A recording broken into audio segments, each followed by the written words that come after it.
Hi there, and welcome to the Nerds of Business podcast. My name's Darren Moffat. I'm a director of WebBuzz, the growth marketing agency, and I'm your host. It's great to have you with us for episode 6 of the branding series. If you're new to this podcast, our vision is to make entrepreneurs happier by solving the key challenges that all businesses must overcome. Today's topic is brand equity, and we start with a few mystery quotes.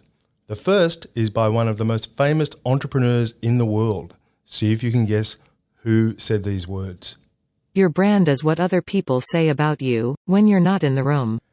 That's right, it was Jeff Bezos, founder and CEO of Amazon.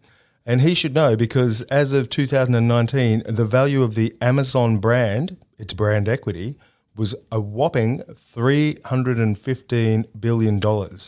In fact, in the last year, Amazon's brand equity increased 52% to overtake Apple and become number one in the world. The story of how Jeff Bezos and the Amazon team achieved this is too long and complex to deconstruct here. But another quote by a famous designer gives us a big clue as to how they did it. Products are made in the factory, but brands are created in the mind. That quote is by Walter Landor. Now, you've probably never heard of him, but you know his work. Back in the mid-20th century, he designed the Levi's logo, the famous Coca-Cola script, and the visual identity for British Airways. So he knew a thing or two about branding. Now, this quote is deceptively simple, but it's so profound, I think it might just change the way you think about your own business. Products are made in the factory, but brands are created in the mind. Let's break that down. The first thing to notice is the equivalence he's drawing between products and brands. The implicit underlying assumption is that they're both items to be bought and sold. He's saying your brand is a product itself. The second insight contained in the quote is that the notion of brand is entirely abstract. It's not a physical entity. So in the case of Amazon's brand equity, that's $315 billion of goodwill it has on its balance sheet that lives entirely in the minds of other people.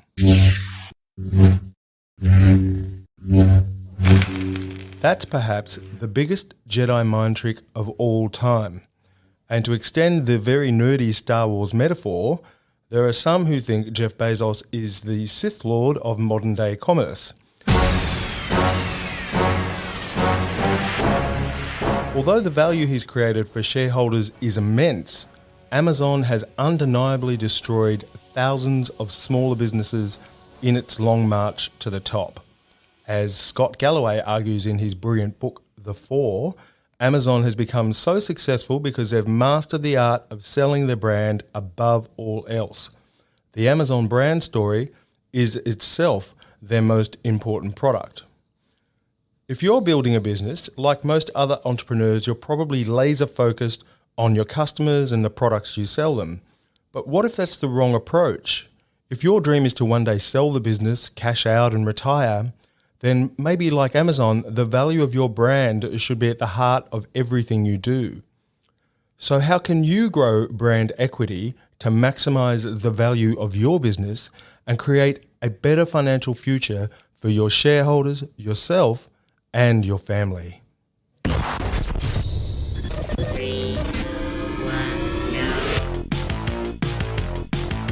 I love data. I love kind of looking through the data. You need to have systems, you need to have structure. You're going to get chopped to pieces. Enthusiasm is unstoppable. We kind of hit a point where we were like, we need another leader. Surround yourself with people who are smarter than you and richer than you. This is Nerds of Business. So the problem we're trying to solve, and the title of today's episode is How to Use Brand Equity to Fatten Profits and Extract a Higher Sale Price for Your Business. We've got some great guests with some amazing true stories and real-life case studies. Up soon, you'll hear our feature story about the billion-dollar tech startup Airwallex. Their head of global growth, Neil Luo, reveals their plans for using brand equity to scale even further. It's an interview that all businesses, no matter how large or small, can learn from.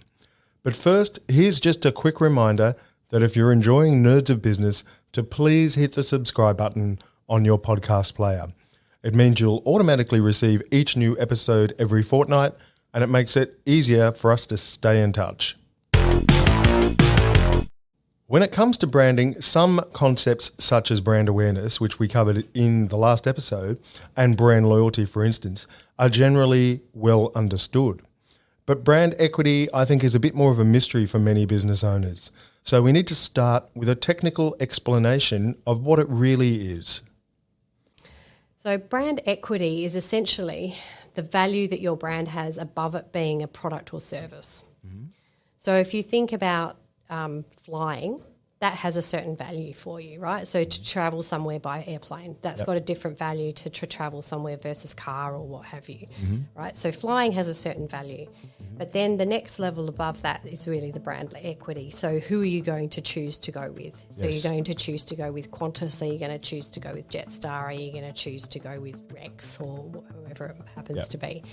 And so that's really the value. But the value, the additional value that you get from a brand having equity.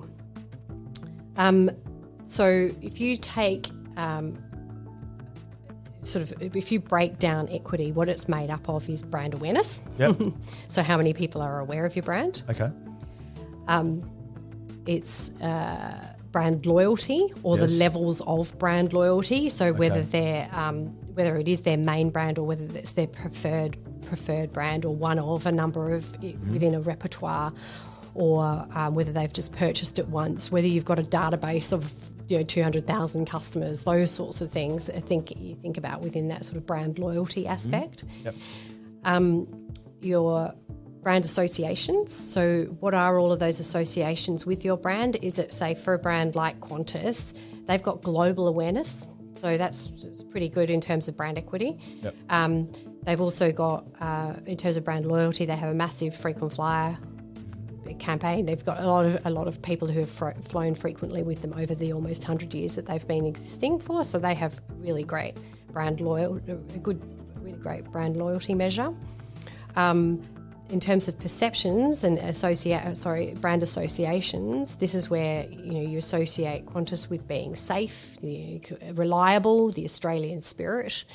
But you also associate it with perhaps more with business flying. So if I need to fly somewhere on business, or I need to fly somewhere and know that I'm going to get there on time. More of a premium brand too. And that's the fourth element, which is the perceived quality.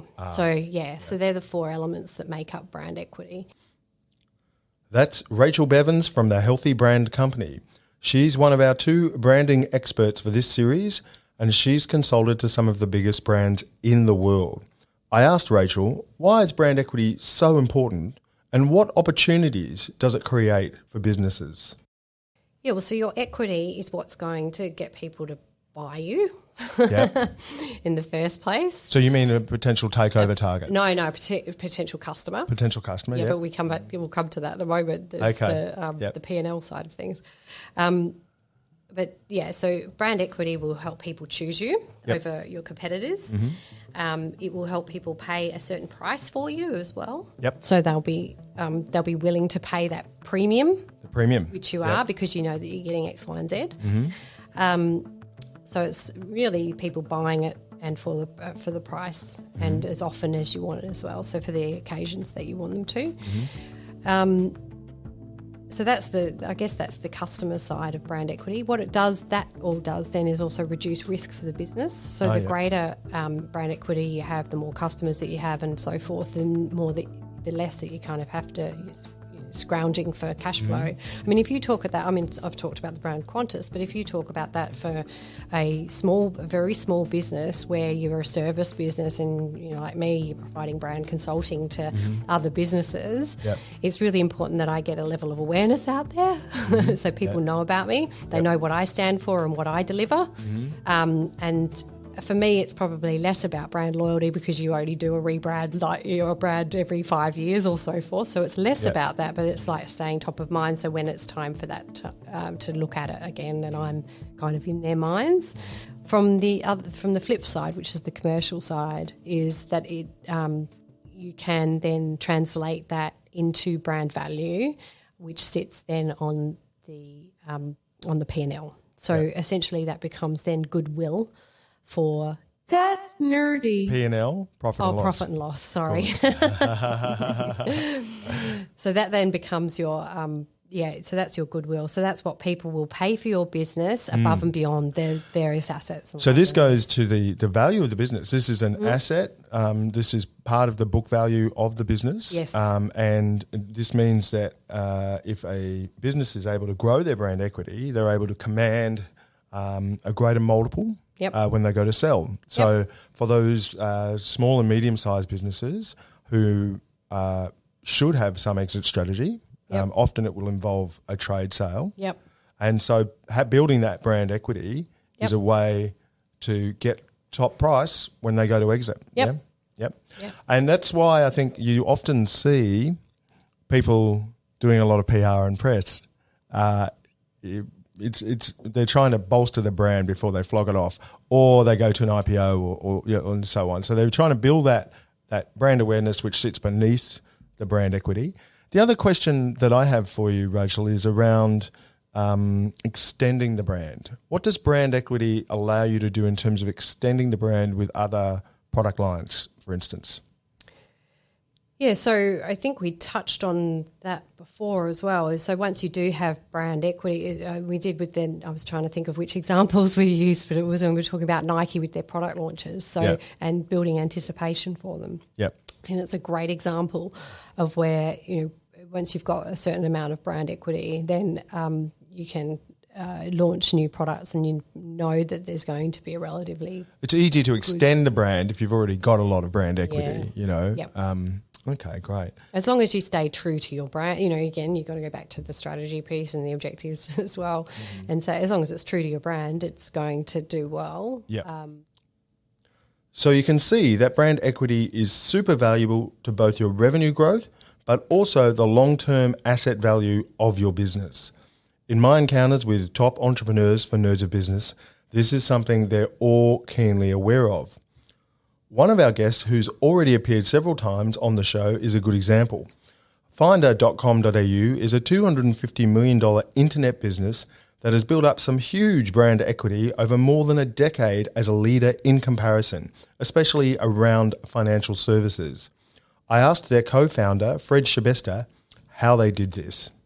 I think that it starts with some very simple tenets and principles. And I think we had our values of our business aligned, so we knew kind of who we were. Mm. And I'd say the first thing is we're very quick to know what we say no to. So we say no to negative language. Yep. There's enough negativity in the world. We don't need another one. Mm. How can you frame something in a positive way and inclusive way to bring people on the journey? That's the first thing. And I think people go, hey, that's just kind of cool. These guys, they don't hate on people, The second thing is we don't really engage. We're not a political company. Yep. So we don't take sides. We're for the customer, right? And that's all customers, and that's hard, right? So there's a lot of hard decisions that go in sitting in the middle. It's actually quite easy to sit on one side. You know who you're fighting, but when you're in the middle, people complain. They go, "Hey, you're in the middle. Come and join us." Well, that goes to your brand positioning because I mean, if you've chosen to be kind of in the middle, as you say, that is the hardest place to occupy because a lot of competitors will tend to cluster around the middle. The new entrant, younger, less to lose, can take a fringe position and pick off a lot of your early adopter customers and so on. So being in the middle is hard. But you've obviously got intense brand loyalty. Where does that come from? I think that in Finder, we feel a deep purpose in empowering people with the decisions they make, and we realize the impact in some small way that has on people's lives. And when you start from that premise, when you start from that place, and when we write to customers, and we think about the situation they're in, there's something you can't replace in those words. It's just it's there. It's written in every word. And you know, we're trying to get better at this every day. Yep. You know, we're obviously it's hard to do in a mass scale, but that's the central premise and tenet and the North Star, to empower people. And I think hopefully that vision, I think, clarifies that. You know, it sort of, you know, brings about a central theme that people can get behind. And your customers, and by the way, I went through one of your funnels and I checked it out. I had done in the past, but not for some years, so I thought as part of research I'd check it out. Your customers are treated by your staff in the same way. So it's one thing to say all this stuff, but in terms of the brand values, it seems to me that you've very successfully made that cascade down across the organisation, so that, to go back to a little running theme, it does become kinetic. It's not just in the text and the language and the ringtones or whatever. It's actually in the lived experience of how people interact with your business. That's a really good point, and I'm glad that's happening. And we can always do better. You know, like we're in constant beta, and people are comfortable with that in Finder. And I think there's another courageous thing that we do that I think some other companies find challenging. So the third value of Finder is go live. And go live means we have a bias to action, a bias to putting things live on the internet. If it's not on the internet, it doesn't exist at Finder. People know that. This is something people say. We know if we're going to go do something, we're going to do this. Yeah, let's go live. Yeah, you know, that's a rally call here, right? But there's a very, very big vulnerability in that when you go to launch something and you put your workings out in public, not internally, like sharing it internally is a great idea. You know, people do that. But when you get your workings and you put it out to the public and it's kind of half there and it's a bit bumpy and those kind of things, at Finder we celebrate that go live, and then we have the courage and cultural acceptance of it may fail, or we're going to get some pretty intense feedback. Yep. And that's great. We love that. And I think that's about, you know, again, being straight up and going live. There's a beauty in that. Well, it takes courage. You know, it's harder to do that. But I would argue that, you know, because you build up such goodwill with your customers, that it is a living brand. It's real. It's authentic. That allows you to make some mistakes along the way. Yeah. Now, in a minute, we'll hear from another top entrepreneur who shares his experience too. But first, let's go back to our branding expert, Rachel Bevans, for a technical summary of the classic strategies that even small businesses can use to grow their brand equity. So how does a business build brand equity over time? Yeah, by looking at those measures. Yep. So we've talked about brand awareness already. Yep. So you want to have as many people within your target audience aware of your brand as possible. You want to be essentially getting them to purchase the brand, engage with the brand, purchase the brand. So that's that loyalty thing, coming back again and again. Yeah. Yep, coming back again and again. So you can go through those various levels of initial trial to repeat purchase to purchasing more often and more frequently, to purchasing, you know, a business class flight versus an economy flight. So upsell and cross-sell and all the rest of it. Merchandise, whatever, you know, wine club, etc.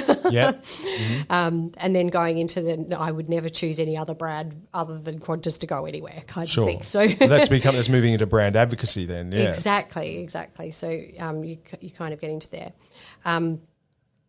Then you want to boost the associations. Yep. Yeah, and that's where we've talked a lot about associations with our brand positioning in the first place, but it's like, what are the jobs to be done? What are the needs that we are meeting, you know, business flying in particular, and flying when I have to get there, and flying when I really want to be home before I'm home.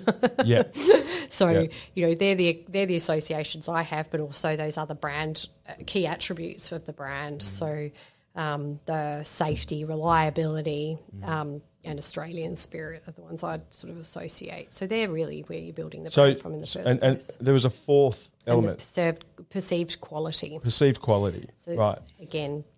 But that's obviously a key plank in product development and so on. Yep. So if a business, even a small to medium-sized business or a startup or an entrepreneur, if they want to build their brand equity, then they've really got to focus within that or beneath that, they've got to focus on growing most of those four elements. And so that's, the brand awareness, that's the brand loyalty, that's the brand associations, and then the actual quality. Perceived quality, which is different from actual quality. But it does play a big part. So consider it, again, that's so making sure that you actually continually deliver upon what you say you're going to do. What you say you're going to do. So it goes back to that trust, that brand promise. Andre Eikmeier is the co-founder of online wine retailer Vinomofo. You might recall Andre from our feature story all the way back in episode 1 on how to create a $100 million brand. Listen to what Andre has to say here about the role messaging played in growing their brand equity. So you guys built some really amazing brand equity at Vinomofo.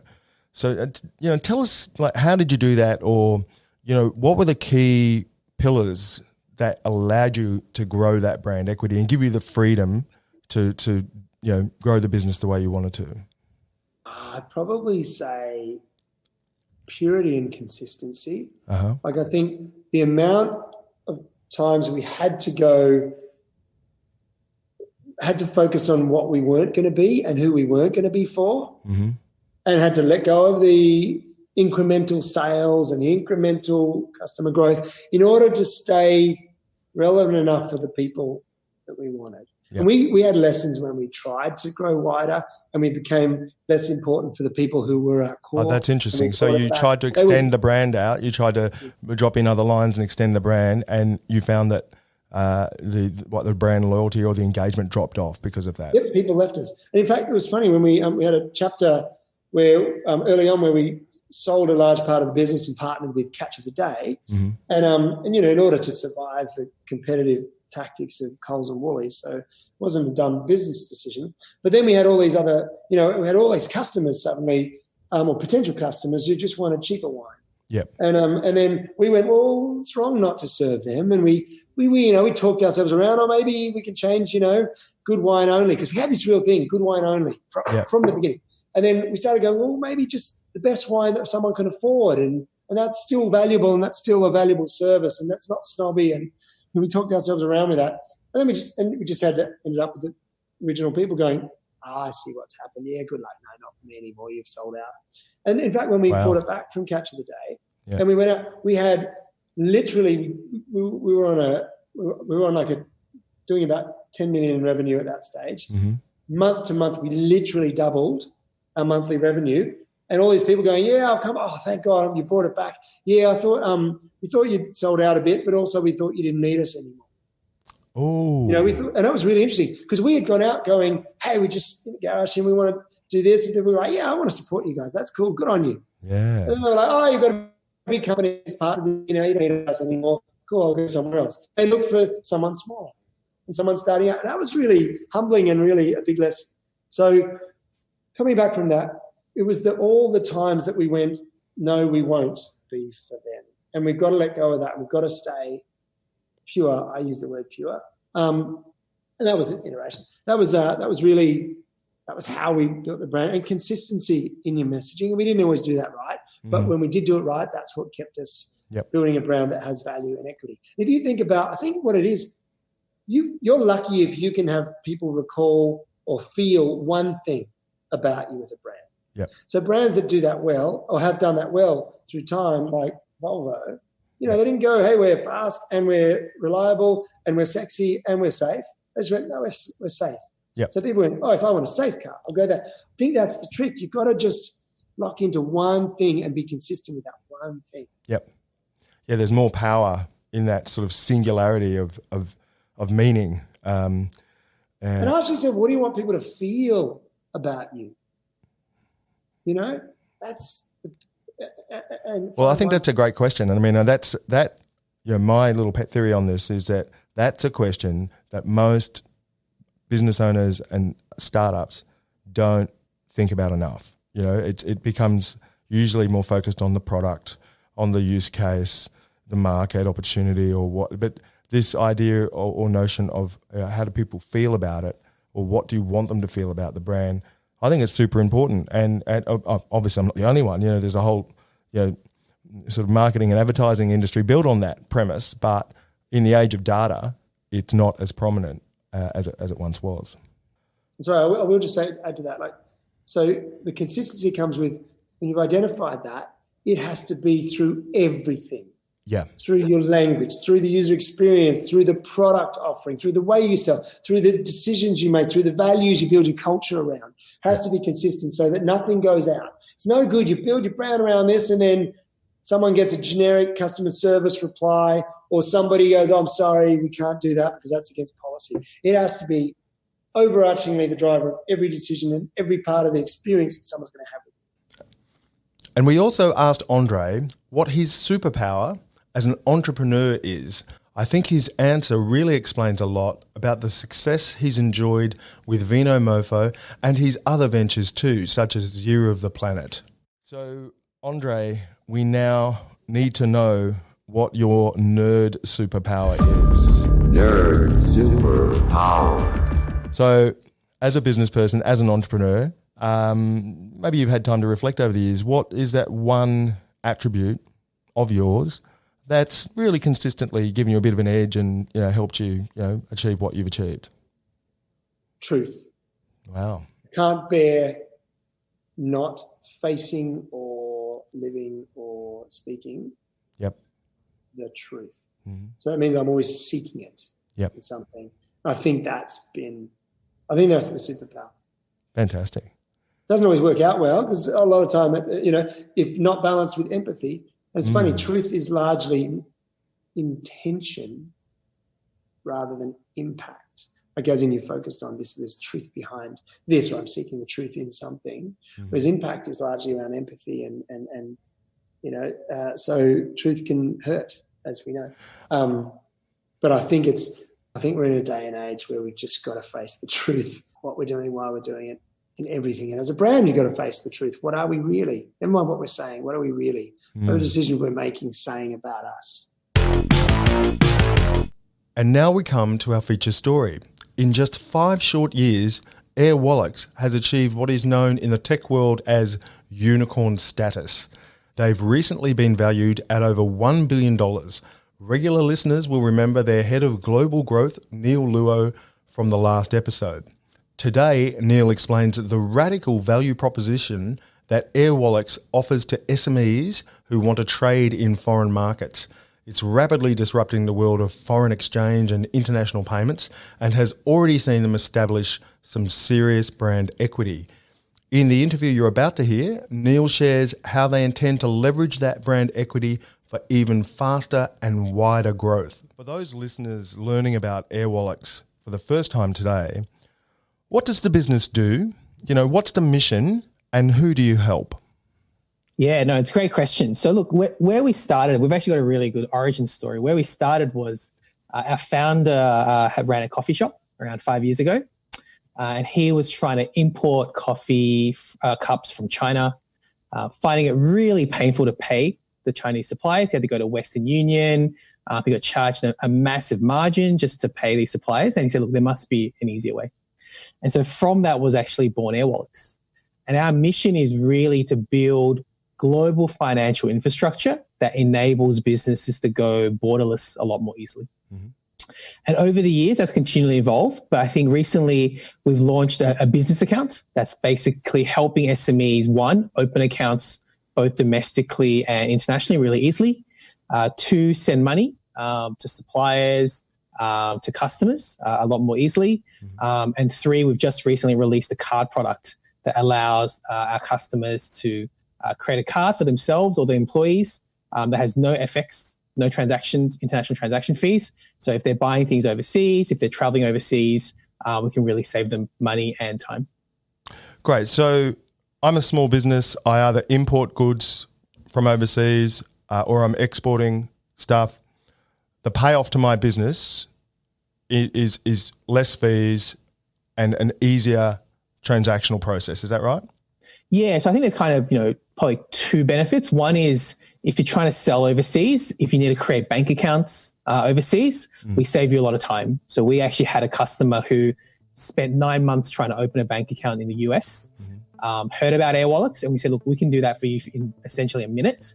And he didn't believe that at all, right? So he kind of signed up to our product, clicked the button and got a bank account overseas. And he was like amazed at how much time could save there. And then the second piece is very much around FX savings. So we're around 90% cheaper than the banks. So if you're doing a significant sum, paying suppliers, we can actually unlock quite a lot of cash flow for small businesses. And we know how important that is, especially in this kind of current environment. On the topic of brand equity for Airwallex, can you maybe give us some insight into your future growth plans? Like, what are some of the ways that you guys intend to leverage the brand equity that you've built for the future? Yeah, no, it's a good question. Look, we probably are going to practice what we preach, right? So we tell businesses go global from the outset, and we're doing that exactly that. So, we have a very global ambition. We have a strong presence in China, strong presence in Australia. We're very keen to grow our business in the UK and EU and the US as well. And as we speak, we're actually also applying for licenses in Southeast Asia and the Middle East and India, for example, as well. So we have this kind of real global mindset that, Australia is not super big, and to grow substantially, we actually have to grow internationally. And the second thing is, we're really focused on kind of building that brand equity faster, right? And digital is one way to do it. Partnerships is another way to do it. But we know that the right way to do it is actually to go brand advertising at some stage, like go above the line. But in order to do that, you need to make sure that your product is at a state where customers are very happy with it. The onboarding experience is seamless. The product itself is seamless, and you get a really good return on your brand investment. So we're really focused on kind of getting the right metrics in place, really focusing on that NPS, that customer NPS, both from a onboarding and a kind of repeat user perspective. That's nerdy. I've got to hit you up with another nerdy. That's NPS. Again, I think I know what that is, but you might just want to unpack that for our listeners. Sure. So NPS stands for Net Promoter Score. Yep. So essentially it measures the percentage of your customers that will say that they're very, very likely to promote your product, minus the percentage that say they're not very happy with your product. So usually a positive NPS is good in kind of, general terms, but we're looking for kind of something over 50, which is very aggressive. Okay. But we're really keen to get that over 50. So we're very comfortable that our product is in the right place. And then we will most likely then go with a very aggressive above the line campaign in our markets. Great. So I think what's really important there for listeners to understand is that the way you are executing or rolling out your marketing is highly strategic, as you would expect it to be. You guys are already got a $1 billion valuation. You've got some very serious investors on the share register. But you're deliberately holding the branding back until all the foundations are right, yeah? And so has that been, is that a new strategy? I mean, the temptation must have been to go to above the line stuff a bit earlier. How did you guys arrive at that? Take us through that discussion. Yeah, so I think the challenge with brand marketing is that you spend it and then it's gone, right?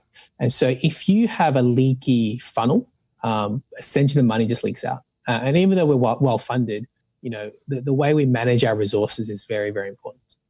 And, we did a bunch of tests as well. So, this isn't without data. We did a bunch of tests, but we realized that, hey, look, the product still needs a bit of improvement to make sure that we're comfortable enough in pushing a lot of brand into it. And so we made a deliberate decision to invest in channels that are more evergreen, where, 1 cent now will still be there in a year's time. So content, big focus for us. Partnerships, big focus for us, because these things you get maintained over time, right? Whereas brand, it's very important. A lot of people get wedded on brand as the growth engine initially, but it can be very dangerous as well. One, because, if competitors bid up, it gets very expensive very fast. But secondly, if your product is not optimized, it can be very expensive very fast as well. We were lucky enough, I think, in that, the top end of B2B, kind of the enterprises and the mid-markets, a lot of that's relationship driven. So we probably don't need a lot of brand. We can actually have the right product and the right conversations and get traction. Our next phase is getting the content and the partnerships to kind of grow that second phase. And then our final phase is going to be that above the line. But we're very conscious that we need to plug all the holes, so to speak, before we push aggressively in that space. So the problem we set out to solve in this episode was how to use brand equity to fatten profits and extract a higher sale price for your business. Our branding expert, Rachel from the Healthy Brand Company, explained what brand equity is and why it's so important. And we've also heard some fascinating real-life true stories from our entrepreneur guests, Andre Eikmeier at Vinomofo, Fred Schebesta at Finder, and Neil Luo from Airwallex. I hope their wisdom and insights have given you ideas to crack the code to growth in your own venture. For me, however, there are 3 important takeaways from this episode. Firstly, you need an integrated approach. If you're serious about growing your brand equity, everything from awareness, loyalty, associations, engagement, and alignment all need to come together in a coordinated way. Secondly, to achieve that, you'll need strategy, planning, and measurement, not to mention good execution. Brand equity is a valuable asset. It's no accident when it happens, and it doesn't grow overnight. Finally, consistency and timing are important. We heard from Andre that purity of messaging was essential to the success of Vinomofo. And Neil from Airwallex had some brilliant insights into getting the foundations of your business right before you go and invest heavily in brand marketing. As we heard at the top of the episode, Amazon has become the biggest company in the world because of its relentless focus on selling their brand above all else. Although very few of us indeed will ever get anywhere near that scale, too often small businesses get lost in the day-to-day grind of operations and forget the bigger picture. If you want to enjoy higher margins or sell your business for top dollar in future, the success of Amazon teaches us that a consistent focus on brand equity might just be the best investment of all. We're coming to the end, but before we go, it's time for our regular segment, Nerd Under Pressure, where a guest has to share one killer hack or tip they recommend for you, our listeners. Let's find out who our Nerd Under Pressure is today. I'm now going to bring you to a little segment that we have, and this is called Nerd Under Pressure. It's spooky. Under pressure. Nerd Under Pressure. So, Fred Schebesta, this is where we give you 5 seconds thinking time. What's one killer hack you could give to other entrepreneurs or business owners for growing brand equity? Your time starts now.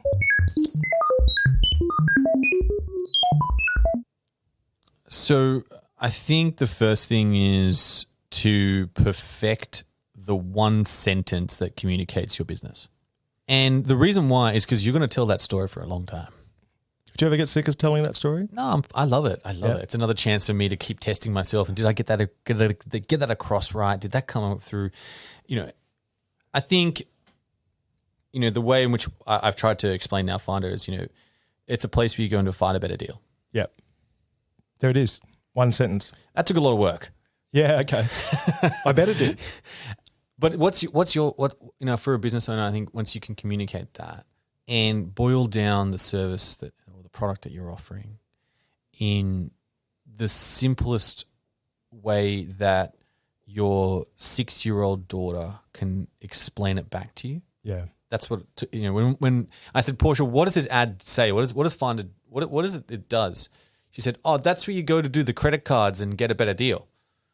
And I was like, okay, we've hit the level. So thanks for listening to the 6th episode of Nerds of Business. If you've enjoyed it, please leave a review on Apple, Spotify, Google, or wherever you listen to your podcasts. It helps us climb up the ranks and become more visible to other people just like you. Remember, we want to help as many entrepreneurs and businesses as possible. If you've got a question or some feedback, we'd love to hear from you. You can engage with us at webbuzz.com.au/nerds. That's webbuzz.com.au/nerds. So feel free to reach out and say hello. I want to thank all of our guests and the team at WebBuzz for helping me put this show together. We'll be back in 2 weeks with our next episode, which is on brand loyalty. Until then, I'm your host, Darren Moffat, and I look forward to nerding out with you next time. Bye for now.